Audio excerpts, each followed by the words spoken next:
Muito bem, pessoal, coisa boa, estamos chegando aqui para um podcast muito diferente, muito bacana, muito especial. Eu e minha amiga inseparável, minha colega, minha amiga Márcia Porto. Tudo bom, Lourinha? Oi, Carlos Augusto. Delícia estar aqui com você para a gente fazer esse primeiro podcast super especial, né? A gente num papo diferente, né? Ah, é. Sem gaiofagem hoje, né? Hoje eu prometo que eu vou segurar. Você vai se comportar hoje? Não, mas tudo bem. Vou me comportar. Se comporte. É porque o assunto é sério, é bacana, é muito interessante e eu sei que as pessoas vão gostar. E a gente tem que aproveitar o máximo de tempo, né? Isso é sério uma vez na vida, né? Isso. Gente, esse podcast é chamado de Bem Maior. A gente vai falar de coisas boas aqui, hein, Lourinha? Coisas que engrandecem a alma e que faz a gente se sentir um ser humano de verdade. Nós vamos tratar exatamente disso, da alma, tratar das coisas da vida, tratar da reforma íntima, tratar de conversar com você sobre tudo que a vida tem para oferecer, tudo que nos diz respeito. Vamos falar de espiritualidade, vamos falar de tudo que a gente puder falar que possa elevar, não é, Lourinha? E principalmente falar de tudo de bom que você representa enquanto ser humano, filho de Deus. Ó, para começar não podia ser diferente, a gente tinha que trazer um convidado mais que especial, pra gente uma honra, né? A gente tinha que começar bem. E eu queria te pedir que você apresentasse pra gente essa figura. A honra é toda nossa. Clóvis Nunes, professor e projetista técnico, parapsicólogo, pesquisador de fenômenos paranormais, escritor e conferencista internacional em transcomunicação instrumental. Olha, professor Clóvis Nunes, que é meu amigo, já foi também colega de escola técnica, é autor de conferências proferidas em mais de 25 países. Imagina você, já fez mais de 100 conferências, não é isso? Né? E já foi, inclusive, como é que diz? Consultor. Já foi consultor do programa sobre assuntos paranormais da Rede Globo Televisão. Isso. Tendo sido entrevistado em mais de 100 vezes por televisões, viu? Sem contar rádio, gente, que esse homem é um fenômeno. Eu acho até que eu errei o número da conferência. Mas, enfim, é a pessoa certa pra gente trazer aqui, porque é um estudioso da doutrina espírita. Aliás, eu diria que ele é um dos maiores estudiosos da doutrina no mundo. Exatamente. E que tem muito a contribuir, tem muito para poder passar para a gente aqui. Nesse primeiro programa a gente vai fazer aquela coisa mais básica, mas aguarde que vem muita coisa por aí. E além de ser referência em espiritismo, ele também é escritor. Tem livros maravilhosos como Transcomunicação, Construindo a Paz e Educação pela Paz. Vamos dar boa noite a ele. Vamos dar boa noite. Clóvis Nunes, professor, boa noite. Boa noite, Carlos. Boa noite, Márcia. Boa noite aí a todos os ouvintes, os internautas que estão conectados aí nesse podcast. Para minha alegria, abrir o programa número 1 que vocês estão inaugurando sobre o bem maior, esse tema tão amplo, tão vasto, para falarmos de assuntos que interessam a humanidade e as pessoas em geral, porque nós vamos falar aqui de assuntos que estão relacionados com a nossa natureza essencial. Existe muita dúvida, né, Carlos? Muitas dúvidas. E a gente está aqui para isso, para conversar sobre isso e tirar um pouco dessas dúvidas, porque o universo espírita é muito grande, né, Clóvis? Eu diria que ele é mais amplo do que o que a gente pensa, porque, assim, de militantes até pouco. Para a população brasileira, nós somos só 3% de espíritas e o maior país espírita do mundo. Mas os assuntos espíritas interessam seguramente a 80% das pessoas do mundo inteiro. Os temas do espiritismo interessam. Por isso que ele está no cinema, ele está na literatura, ele está nas novelas, ele está nos documentários, ele está no dia a dia, está na conversa peculiar de fatos ocorrentes em famílias. Porque o espiritismo é uma construção cotidiana de assuntos e fenômenos que pertencem à natureza. E por que a gente acha que não pertence à natureza? Por falta de conhecimento. As pessoas pensam que o espiritismo é uma seita, é uma prática religiosa. As pessoas pensam que ele é assim uma doutrina fechada para iniciados. Outros confundem espiritismo com mediunidade. E pode existir mediunidade sem espiritismo nenhum, como também pode existir espiritismo sem mediunidade. Existe uma das maiores dúvidas que as pessoas sempre questionam e falam, talvez até por preconceito ou por desconhecimento mesmo. As pessoas confundem muito o espiritismo com macumba, com as religiões de matrizes africanas, com rituais. A gente precisa desmistificar isso, né? Na verdade, esse desconhecimento é porque as práticas africanistas vieram antes. O espiritismo nasceu em 18 de abril de 1857, com o lançamento da obra inaugural do Pentateuco kardeciano, chamado Livro dos Espíritos. Ali, naquele 18 de abril, o espiritismo marcou o seu nascimento no planeta. Mas as práticas da mediunidade com os negros da África vieram desde as primeiras migrações que chegaram no Brasil. E os negros têm um traço de correspondência muito forte com o espiritismo, que é a prática da mediunidade. A mediunidade é de todos os tempos, de todos os povos, de todas as épocas, de todas as culturas. Você vai ver a prática mediúnica entre as tribos indígenas, de vários povos do mundo, porque na tribo você tem o curandeiro e tem o pajé. O curandeiro, ele é o raizeiro, é aquele homem que faz a medicação, ele é o médico da tribo. Mas o pajé, ele faz a pagelança. Ele trabalha com os encantados, com os mortos, com os antepassados iluminados da tribo.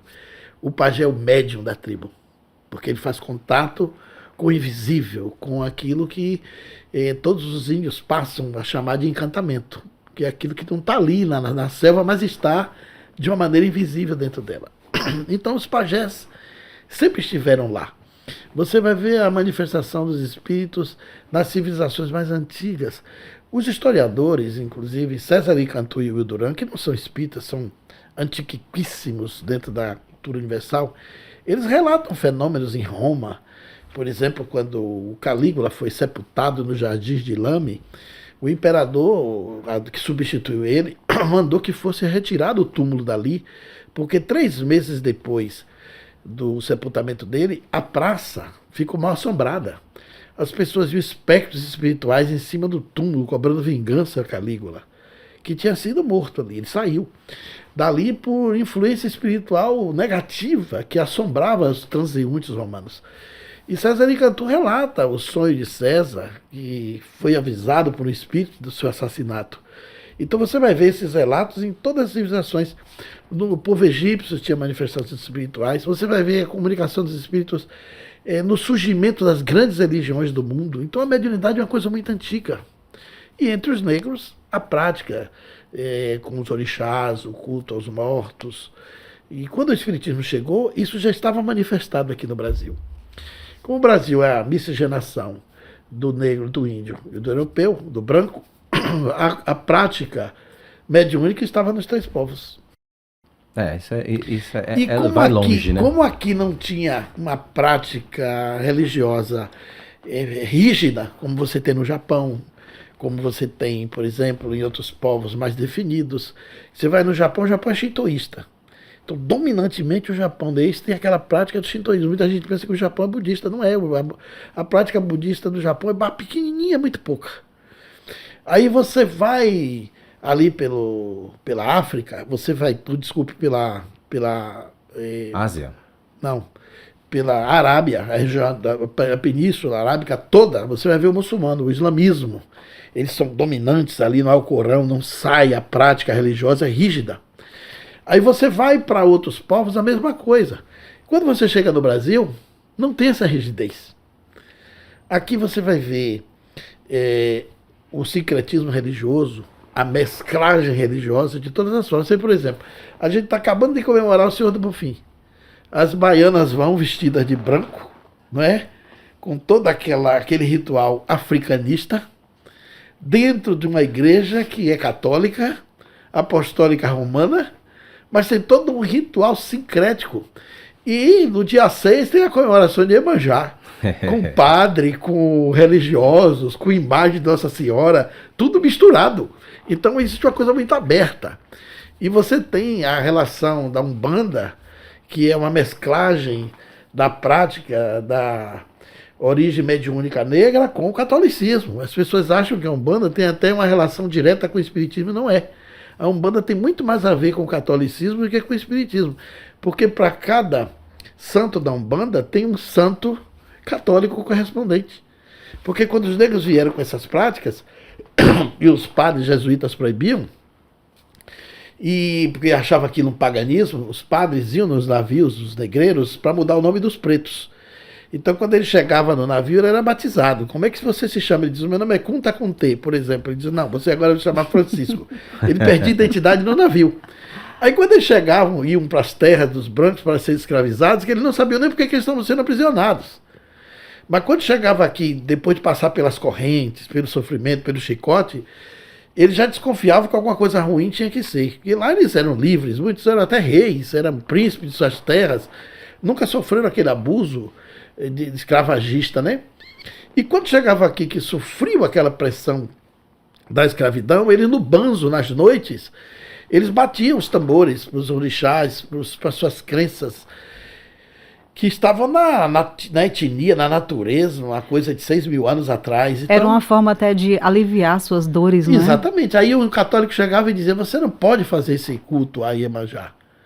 Aí ele dizia, não, a gente está adorando Nossa Senhora do nosso jeito. Aí botava a imagem de Nossa Senhora. Espertos. E foi assim que Santa Bárbara foi ficando adjunta a Umbanda, assim que Ogum está adjunto a São Jorge, em alguns lugares, dependendo de onde vieram os negros, um lugar é São Jorge, outro santo. E Senhor do Bonfim é Oxalá, é o santo que está relacionado. Foi assim que os negros foram despistando para eles não serem proibido de fazer suas práticas. Aí nasceu Umbanda com essa... Pronto. Ô Clóvis, voltando assim, ao início da nossa conversa, aí vem uma dúvida, principalmente porque eu lembrei de Fátima, né?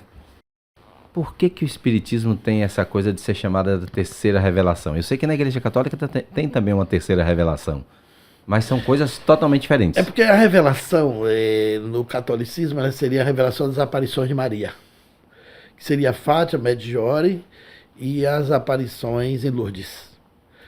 Agora, na concepção do Espiritismo, é porque a primeira revelação que veio aos povos judaico-cristãos, primeiro veio para o judeu, porque o povo judaico-cristão veio depois de Jesus. Mas antes de Jesus é Moisés. Moisés surgiu no mundo cerca de 1.500, 1.600 anos antes de Cristo. E é Moisés quem recebe no Monte Sinai o primeiro fenômeno paranormal de psicografia na pedra, nas tábuas das leis, o Espírito de nome Jeová, que psicografa aquelas 10 ideias. Veja como era tudo tão difícil hoje, com o mundo tecnológico, você viajar no tempo e no espaço e imaginar que 10 ideias precisou de 2 lâminas de pedra para ser escrita por um espírito, né? E ele vem com aquelas 2 lâminas de pedra, passou dias lá. E quando ele desce, lê 5 mandamentos do lado, 5 do outro. Aquilo foi a primeira revelação espiritual. As leis, os 10 mandamentos das leis de Deus. Que os judeus achavam que era Deus, mas não seria... Jeová não é Deus. Não é Deus, absolutamente que não é. Mas para aquele tempo, né, eles achavam que era. Sim. Mas era o espírito elevado que guiou o povo judeu. Então, de Moisés, ali você teve a primeira revelação, que foi um fenômeno absolutamente mediúnico, espiritual de efeito físico. O primeiro livro da Terra, vamos dizer assim, na cultura judaica, porque existem povos mais antigos, foi um livro psicografado.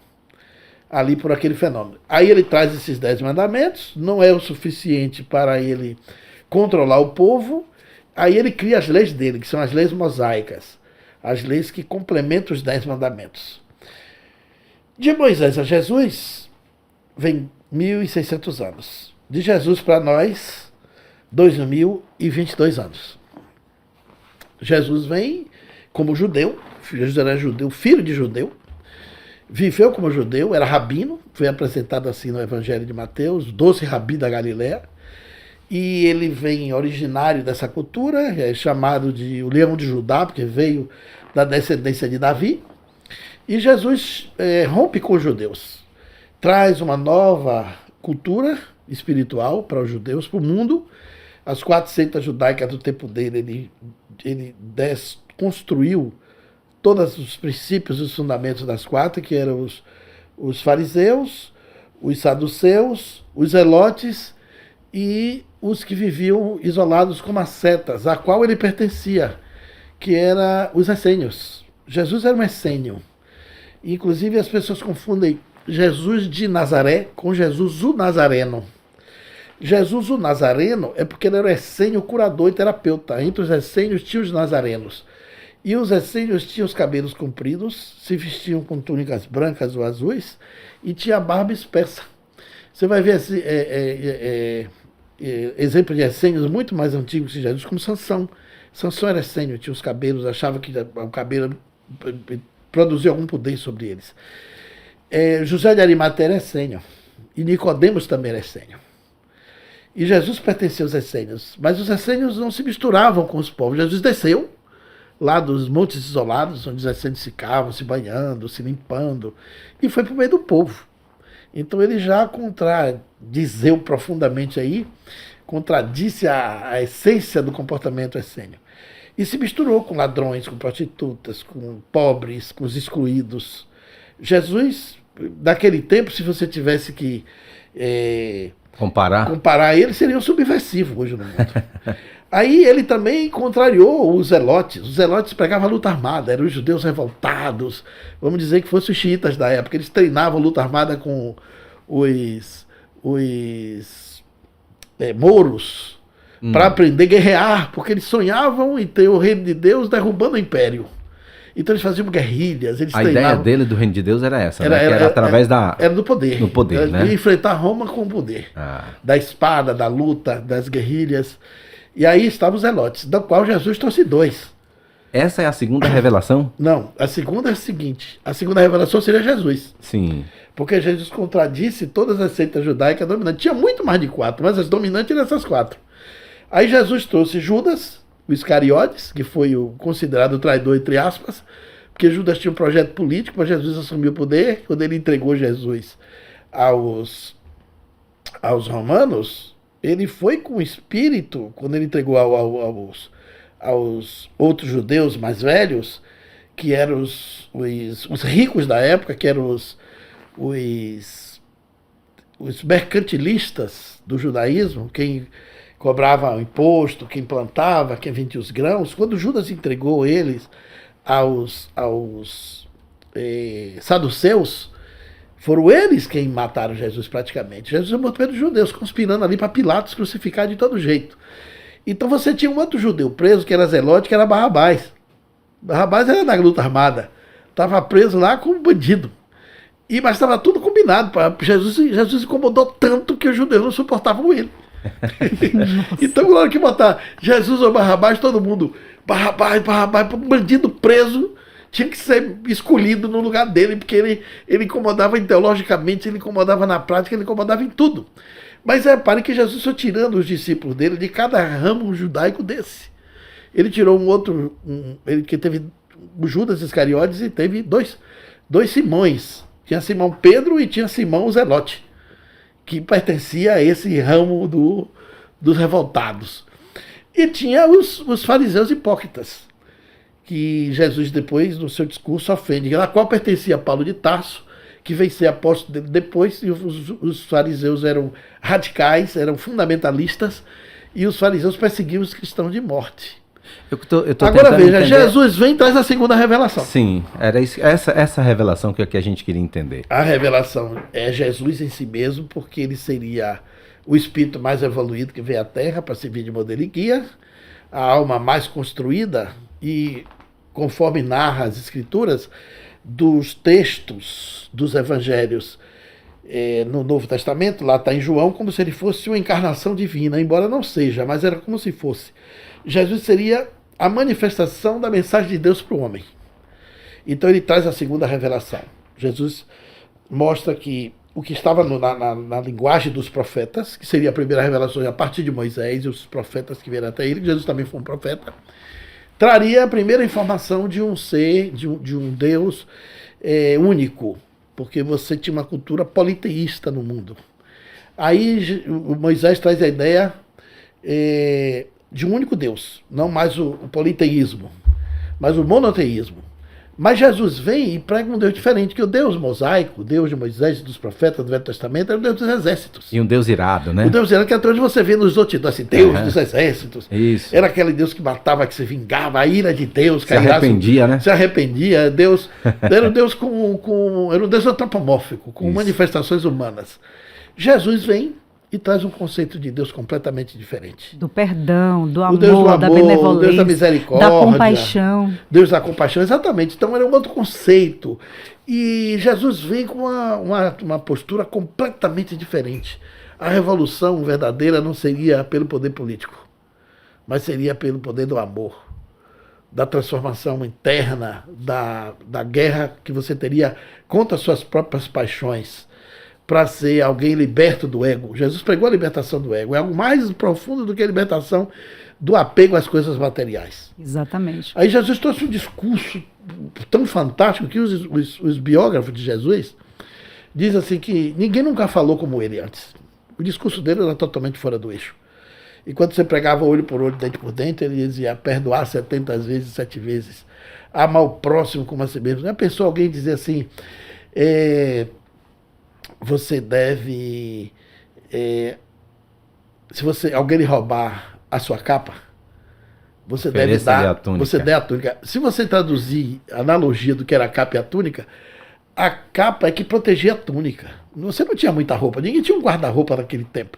Então ter uma túnica era algo assim valoroso. Você só tinha 2 roupas, uma para lavar, outra para vestir. Quando aquela sujava, e você tinha uma outra, que era a capa para proteger aquilo ali, porque fazer tecido naquele ponto era tudo na mão naquela época, você não tinha uma indústria, né?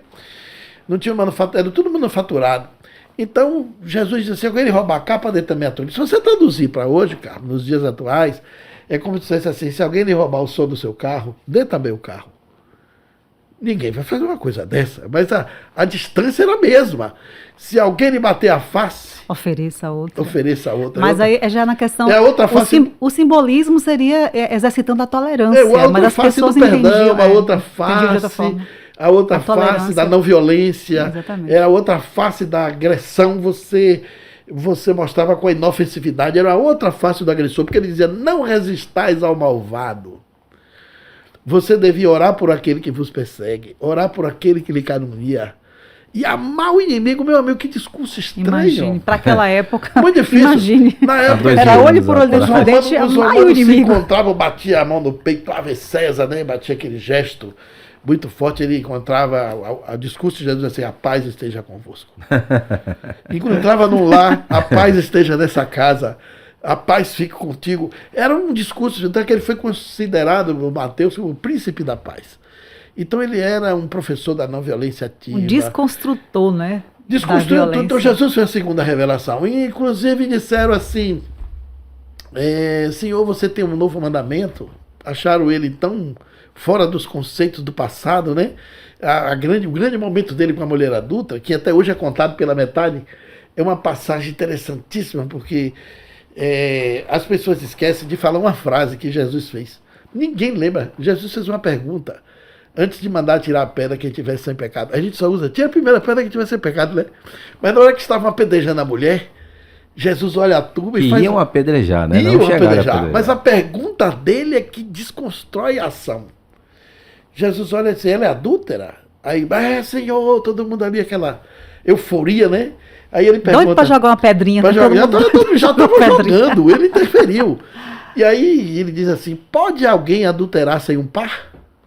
Nossa. Aí ele completa, atira a primeira pedra quem tiver sem pecado. Porque só existe a mulher adúltera porque tinha um adúltero. Tinha um compasso do pecado. E o pecado estava com a pedra na mão. E o compasso estava ali, caladinho com a pedra na mão. Ninguém poderia Acho que a adulterar primeira sem um pedra par. que caiu. E, inclusive, você não vê ninguém fazer essa pergunta que Jesus faz. Ninguém repete isso no discurso. A pessoa fica mais no pecado. Mas aí entra aquela coisa do machismo, né? Porque entra a ideia do homem. Isso, excluiu, né? Tirou o pá lá, o homem. Tirar a culpa do homem, né? Tirar a culpa do homem. Aí, quando o homem vai embora, a mulher fica.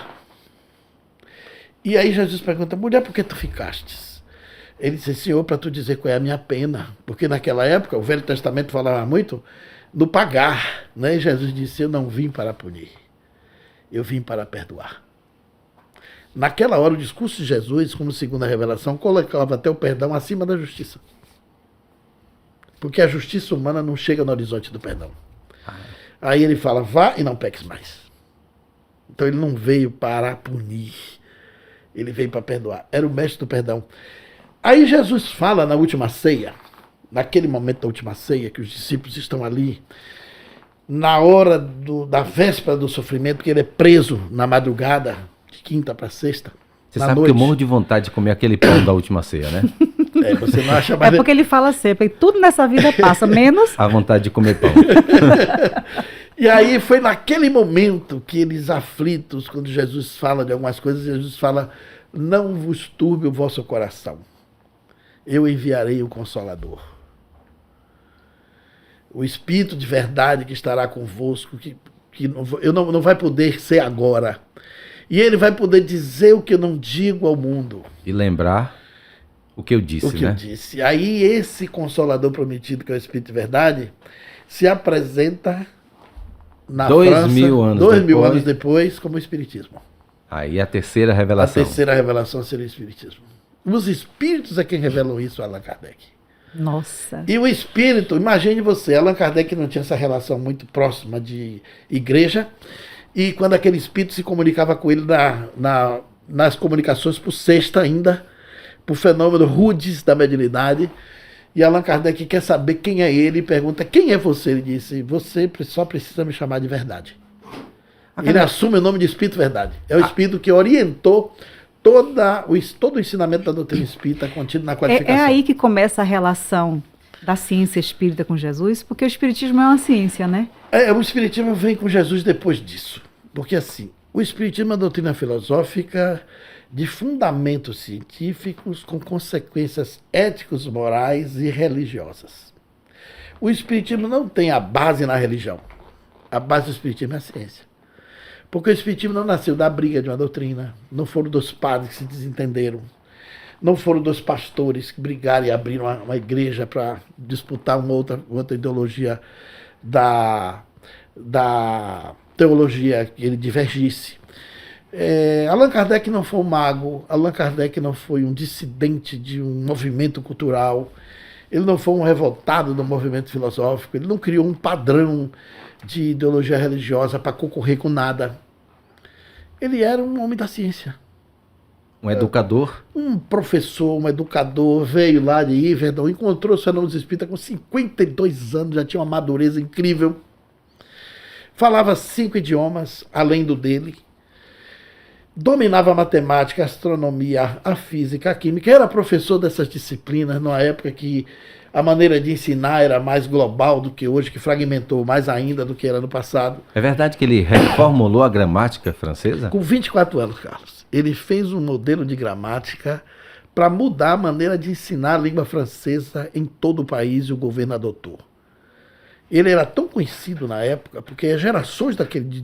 Quando ele tinha 24, e ele encontrou o Espiritismo em 1952, umas 3 gerações já tinham estudado a gramática dele. Ele era conhecido como professor Rivail. Ele era famosíssimo na França. Inclusive o filme que retrata Allan Kardec cometeu um grande pecado, por falta de pesquisa. Eles apequenaram o personagem de Allan Kardec. E levantaram de Emily, né? E botou Allan Kardec como um amedrontado, olhando espírito de bar de mesa. Uma bobagem que não passava pela cabeça dele. Isso, ele estava muito mais alto, ele era um pesquisador com muito mais estatura. Eu percebi isso no filme, inclusive comentei com Márcia, na época que eu achei que realmente apequenaram a imagem de Allan Kardec. Por falta de pesquisa. Agora, o que acontece? Quando Allan Kardec encontra os fenômenos espíritas, ele já era um homem consagrado, já tinha livro publicado pela Sorbonne, ele já era um professor emérito, reconhecidíssimo. Imagine ser todo estudante ali, há 26 anos atrás, estudando gramática que ele elaborou para você aprender a falar a língua francesa. Um homem muito à frente do tempo dele, né? À frente do tempo, era um poliglota, um cara que estava envolvido nas associações de cultura, de ciência. Eu me lembro. Allan Kardec foi até diretor de museu. Mas eu me lembro, inclusive, de uma coisa que, se eu não me engano, ele era um profundo estudioso do eletromagnetismo, não é isso? Sim, ele já era magnetizador profissional. Ele conhecia o magnetismo profundamente. Quando ele encontrou o espiritismo, ele tinha muitos amigos magnetizadores. Isso ajudou ele a entender o fenômeno espírita. Quando ele encontra o Didier, que muito entusiasmado, falava com ele sobre os fenômenos das mesas, que as mesas girantes, elas migraram para a França em 54. Primeiro elas saíram dos Estados Unidos, do condado de Hadesville, porque a noite de 31 de março de 1848 é considerado o ponto zero da escalada do espiritualismo no Ocidente.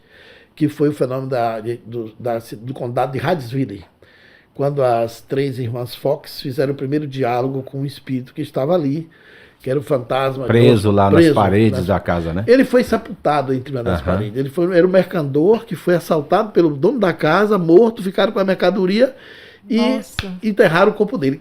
Cavaram muitos anos o subsolo da terra e ninguém achava, mas a comunicação era tão autêntica.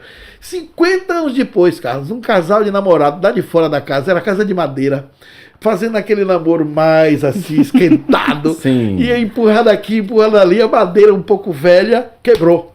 Quando eles olharam, tinha um esqueleto dentro da madeira. Nossa, o cara foi sepultado em pé, entre as paredes de madeira e não no solo, por isso que não acharam nas escavações. Agora, brincadeiras à parte, imagina o susto desse um susto terrível. E aí, aqueles fenômenos chamados de RAPs partiram para o centro dos Estados Unidos, depois migrou para a Escócia, depois migrou para a Suécia, para a Suíça, foi para a Inglaterra, chegou na França em 54. Em 57, Allan Kardec encontrou os fenômenos das mesas girantes. As mesas girantes deu ponto de partida. E quando ele encontrou, com um pensamento de físico, que ele era de cientista, ele olhou o fenômeno com o olhar de um pesquisador, com a mente genial, porque os gênios são diferentes dos homens comuns. Os homens comuns, quando alguém aponta a lua, olha para a ponta do dedo. O gênio já vê a lua. Ele está vendo mais longe. E aí o que é que acontece? Allan Kardec, quando foi ver as mesas, as pessoas acreditavam que aquilo era um fenômeno do magnetismo. Porque as mesas respondiam perguntas, elas tinham movimento, elas tinham respostas inteligentes. Essa primeira mediunidade foi chamada de tipologia, né? Não, a tipologia já foi uma denominação de Allan Kardec para classificar o fenômeno. Tinha a tipologia e a sematologia. A tipologia é quando a mesa suspendia e ela batia por si mesma. Ela fazia uma pancada, letra A, 2 pancadas, letra B, 3 pancadas, letra C. Ou quando a mesa dava uma pancada muito forte, pá, era um não. Se ela desse 2 pancadas suaves, era um sim. Os espíritos foram criando aquele método de você escrever, que era muito primitivo, né? Você botar para cada pancada uma letra, inclusive ficava 2 ou 3 pessoas anotando, porque você podia errar uma letra contando as pancadas. Imagina o cara que estivesse lá na letra V, quantas pancadas o espírito tinha que dar para você marcar que era um V. 20 e tantas pancadas, concorda? A sematologia, Carlos, era quando a mesa estalava. Quando você está num forro recém-colocado de madeira, que muda o tempo, o forno estala sozinho. Sim. Então, quando os médios colocavam a mão na mesa, ao invés da mesa levantar e bater com o pé, fazendo a tipologia, ele fazia a sematologia. Allan Kardec usou essas palavras para classificar a natureza do fenômeno. Até me lembro quando ele me falou, não, né? Quando ele falou assim, eu preciso de um método. Tá? Porque cientista trabalha com método, né? Exato. Então, o que ele deixou. método. Então, Allan Kardec tirou do fenômeno como um compositor, tira do instrumento a grande canção. Ele tirou do fenômeno a ciência espírita. Ele começou a observar como é que isso funciona. Bom, a mesa não tem inteligência. Ela não tem sistema nervoso. Como é que ela pode responder a pergunta inteligente? Se para todo efeito inteligente tem que ter uma causa inteligente. Ele foi lá na lei da física. A lei de causa e efeito. Então ele quis descobrir o que estava por trás da mesa. Assim como Isaac Newton descobriu que apagando a luz fica tudo preto, tudo escuro, e acendendo fica tudo colorido, ele ficou fazendo isso no quarto várias vezes. E a esposa disse, você está doido? Você vai parar de fazer isso? Até quando? Ele disse, você já reparou que quando eu apago a luz fica tudo escuro? E quando eu acendo fica tudo claro? No minuto a mulher deve ter pensado que ele estava pirando, né? Pirado. Ele estava descobrindo as cores. Aí veio o disco de Newton, ele descobriu as cores primárias, que é o amarelo, o vermelho e o verde, né? Do verde não, o verde é a mistura do amarelo com o azul. Então veio o arco-íris, que tem as cores primárias. Aí o disco de Newton, eu me lembro quando eu estava no colégio municipal, minha professora de arte, Dona Maria Tereza, ensinava o disco de Newton pra gente. Você pegava as cores primárias e girava para a direita, ficava branco. Se você girasse para a esquerda, ficava preto. Já eu me lembro do disco de Pink Floyd. E aí você vê o seguinte, aí veio depois a fotografia, mas o cara descobriu isso a partir de uma atitude de observação. A maçã que cai na cabeça e você descobre a lei da gravitação. É fenomenal, universal. Vamos chamar assim. Então, né? Allan Kardec pegou o fenômeno que distraía o povo francês como um fenômeno de magnetismo curioso, ninguém sabia direito o que era, ele descobriu os espíritos. Descobriu que atrás daqueles fenômenos tinha a alma de um homem que perdeu seu corpo.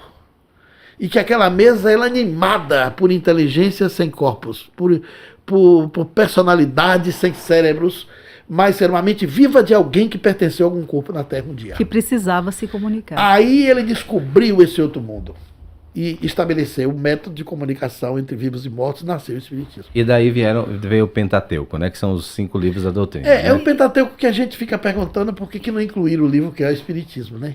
Podiam ter incluído, porque Allan Kardec sugere no Livro dos Médiuns que o primeiro livro que você deve dar a alguém que não sabe nada do Espiritismo é o livro que é o Espiritismo, que foi ele que escreveu.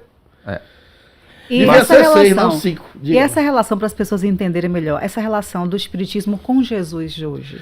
Bom, o que aconteceu? Allan Kardec, dialogando com os espíritos, descobriram que existia um outro mundo. Paralelo a esse. Aqui é o mundo dos homens que estão no corpo. E o outro mundo é os homens fora do corpo. Que são espíritos, as almas que perderam, deixaram seus corpos De uma forma destruídos. bem simples de entender, é isso mesmo. Aí né? ele classifica o Espiritismo assim. No livro que é o Espiritismo. O Espiritismo é uma ciência que trata da natureza, da origem e do destino dos espíritos, bem como de suas relações com o mundo corporal. Parece uma frase simples, mas esconde uma complexidade muito grande, Carlos. O Espiritismo é uma ciência que trata da natureza. Qual é a natureza nossa? Porque ele considera espírito o homem também. A nossa natureza é divina. Nós viemos de Deus. Exatamente. A natureza espiritual a natureza da gente. divina. A natureza não é biológica somente, ela é essencial. É essencial, Exatamente. como diz a Santa Superia, invisível aos olhos. Qual é a natureza Ela é material momentaneamente. A nossa natureza é uma natureza extracorpórea, uma natureza etérea, uma natureza espiritual mesmo, que tem uma origem também divina. O Espiritismo trata da natureza e da origem e do destino dos espíritos. Ou Bem seja, como de suas relações. Explica de onde a gente veio. De onde a gente veio, o que é que a gente está fazendo aqui, para onde a gente vai. O destino dos espíritos é a evolução. Nós estamos aqui para evoluir. Evoluir é ela não é a evolução é uma tendência, não é um fim. Tudo tende a evoluir. Então nós somos um ser espiritual que tem uma experiência corpórea, não é um ser corpóreo que tem Física, não é experiência experiência espiritual, física. é o contrário. Temos uma origem divina, viemos de Deus e para Ele voltamos. E temos um destino, que estamos aqui para aprender a crescer e mudar. O destino é evoluir, é melhorar-se, é se transcender. E as relações com o mundo percorporal? Aí entra a mediunidade. E hoje poderíamos incluir a transcomunicação. O Espiritismo estuda também a relação do espírito com o mundo corporal. A gente se relaciona com o mundo corporal de duas formas. A reencarnação, porque você ora está aqui no corpo e ora está fora dele. E também pela comunicação mediúnica, pelas aparições e pela mediunidade. E agora, modernamente, pela TCI. Então você tem 3 formas de se relacionar com o mundo corporal. Isso vai evoluir muito ainda. Agora, essa questão raciocínio. do Uma frase dessa define, né? Então, como Allan Kardec estava estudando os espíritos, que é a natureza do homem, enquanto as ciências da Terra estuda o homem de fora para dentro, Allan Kardec vinha com um novo conceito filosófico para estudar o homem de dentro para fora. Então a gente ainda está na dimensão materialista que não concebe a imortalidade. Então Allan Kardec saía de uns fenômenos que a lei da ciência não explicava, porque se você tem aqui um copo desse que levanta sozinho, você está alterando a lei da gravitação. E o espírito pode neutralizar o campo magnético, neutralizar com o campo magnético esse equipamento e botar a lei da gravidade para zero e levantar esse copo. Isso não tem nada a ver com, por exemplo, com quebrar nenhuma lei da ciência, né? Quebra a lei da ciência material completamente, mas tem outras leis por trás. A lei conhecida. A lei conhecida, por exemplo, aquela lei que conhecida. diz 2 corpos não podem ocupar ao mesmo tempo, o mesmo lugar no espaço. Uma lei rígida para a física material. Exatamente. Mas para a física espiritual, Não é. não é. O espírito pode transportar esse copo, botar lá em minha casa. E quando eu chegar na minha casa, esse copo está em cima de minha mesa. Ele atravessou isso aqui tudo, como é que ele foi? E esse continuaria aqui. Não, esse desapareceria aos seus olhos. É o mesmo copo. Lá, quando eu chegasse lá, abrisse a porta, eu disse, cara, sabe aquela taça que sumiu? Tá aqui na minha mesa. Com água de coco e tudo. Com água de coco e tudo. De coco. E, inclusive, com água de coco. Tá lá. O Espírito tá inúmeros registros desses fenômenos. Eu pergunto isso porque no Evangelho, no Evangelho segundo o Espiritismo, o Evangelho diz exatamente que tudo que a doutrina espírita faz é exatamente com base em todas as leis da ciência, que não tem nada fora das leis da ciência. Inclusive, vamos chegar onde Márcia pergunta, qual é a relação do Espiritismo com Jesus? Como é que o Espiritismo se associou ao Evangelho de Jesus? Allan Kardec, ao descobrir o mundo espiritual, essa outra realidade, onde estão as consciências sem corpos, ou as inteligências sem cérebro, eles começaram a dizer como era a vida lá. Aí Allan Kardec começou a colher informações. Por que a gente tinha que ter reencarnação na Terra e por que a gente tinha que viver como espírito no outro mundo? E de que maneira, qual era o sentido disso? Aí entrou as questões ético-morais. Porque os espíritos começaram a dar ideia por que a gente sofria, por que a gente ficava doente, por que a gente tinha dores profundas, injustificáveis. Começou a explicar as leis de Deus. Você não entende, por exemplo, como é que uma criança inocente que não fez nada, nasce com idiotia, nasce com a hidrocefalia. E o homem de inteligência má vive até o fim da vida prejudicando pessoas. Por que tem gente que recebe tudo de bandeja? E tem outros que lutam e não conseguem nada? Por que Deus fez um atleta perfeito, um atleta olímpico, com todas aquelas condições belíssimas e traz uma teratologia terrível? Uma pessoa que nasce toda aleijada, toda torta. Ou as crianças que morrem em tenra idade, né? Mas que morrem cedo. Por que isso? Porque a gente sofre 10 anos acamado, outros morrem tranquilo. Morrem dormindo. Então existe uma porção de injustiças que você não entende se você não pegar a ideia da reencarnação. Você não compreende Deus. Porque o Deus que ajudar a humanidade não pode, ou ele pode e não quer. Se ele pode e não quer, ele é poderoso, mas não é bom. E se ele é bom e não pode, ele é bom, mas não é poderoso. Então Deus, na sua transcendência, tinha alguma coisa errada com ele. O Espiritismo vem e responde todas essas questões. Não existem injustiças para a lei de Deus. Porque o que você vê hoje com os olhos do presente tem a ver com o passado. Às vezes, nos corpos dessas crianças, todas teratológicas, está a alma dos torturadores que ficaram impunes nas vidas passadas. Aqueles que mataram muita gente, que cometeram crimes hediondos. É a misericórdia, na verdade, de Deus. Então aquilo ali é uma espécie de correção para o espírito, né? As nossas tendências, as nossas aptidões. Como explicar os gênios? Castro Alves morreu com 24 anos. Se eu e você estudar 24 anos de poesia, não chega aos pés. Não chega ao chulé de Castro Alves fazendo poesia. A gente não consegue fazer. Como é que Mozart, aos 6 anos, sentou e compôs a primeira sonata? Sozinho, sem estudar música? Então, isso tudo são questões que o Espiritismo veio responder. Aí, como Allan Kardec começa a conversar com esses espíritos, e o espírito que orientava essa parte moral era Sócrates, trazido pelo Espírito de Verdade, ele começou a descobrir que tinha uma implicação ético-moral, que a maneira de viver lá tinha a ver com a maneira de viver aqui. E o que acontecia aqui tinha a ver com a maneira evolutiva de cada um. Então a vida não era essa obra do acaso, não. A vida era um contínuo em que cada um semeava e colhia aquilo que plantava. E aí ele foi entrando nessas questões. E os espíritos começaram a dizer a importância dos ensinamentos do Cristo. Quando ele quis saber qual era o melhor método para evoluir, o Espírito disse, o sábio do passado já lhe disse, conhece-te a ti mesmo. E aí foram entrando nessas questões de você vencer suas paixões, de você dominar os seus impulsos sombrios. E aí quando entra Jesus, ele pergunta qual foi o maior espírito evoluído que passou na Terra para servir de modelo e guia.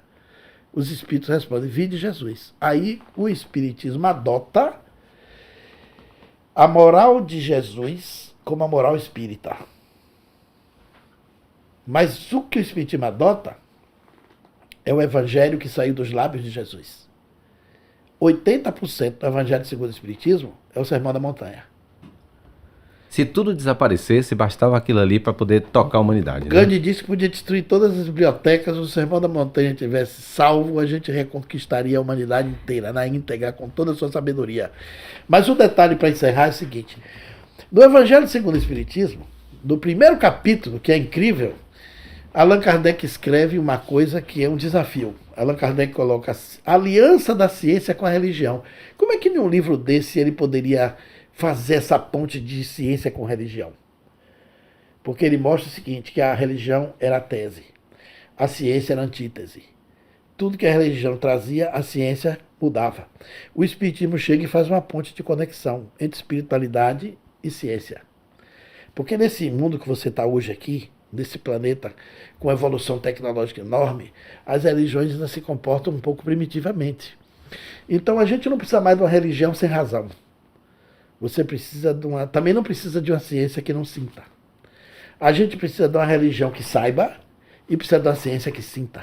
É o encaixe perfeito, né? Precisamos de uma religião, precisamos de uma religião com razão e de uma ciência com consciência.